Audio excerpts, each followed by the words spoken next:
Well, let's talk about Avalanche, the song. The voice you hear at the beginning of Avalanche, the song, is my daughter. So I thought it was a fitting way to enter this Act 2. So let's pick up the story because this is where it starts to get really exciting. So last we were hearing from Ruby the robot with Shiny's pure consciousness implanted via data port. And we got to hear what that personality, that combined personality of Ruby and Shiny, had to say. So we wake up to Act 2. It's a new day. And Ruby, Nighthawk, and Osira are in a field of sunflowers. They've left Dream the amusement park, and they've gone somewhere where they can feel safe for a little while.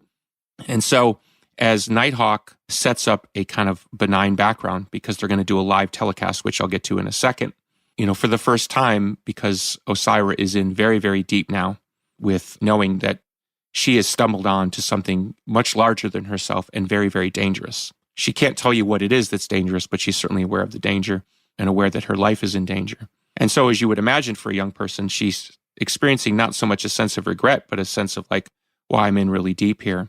And so, like a good sort of old Hollywood musical, as she stares out at a field of sunflowers as dawn is breaking, she starts to sing the song Avalanche. And watching her quite closely is Ruby the robot.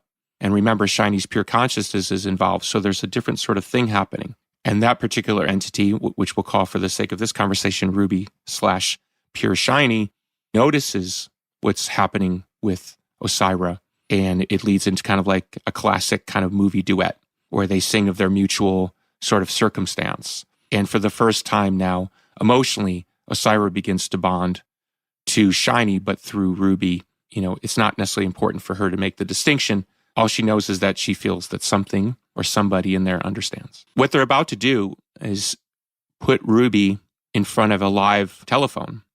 Now, they've got their phones in some sort of Faraday cage, so they can't be traced.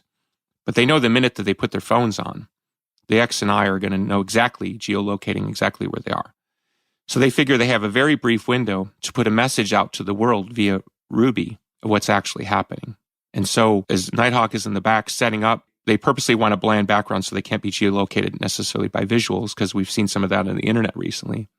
Ruby's just basically going to stand in front of a blank background and give whatever message Shiny wants to impart. So whether it's a live Instagram or those types of things, they're about to do a live broadcast hoping that what they're about to say will go viral. Shiny's about to speak to the world, and here Shiny's about to address the world really for the first time in 20 years. The technology has shifted, and now with these kids as compatriots, they're about to send a message to the world, and what will happen from that message is really the domino that sets the rest of the story into motion.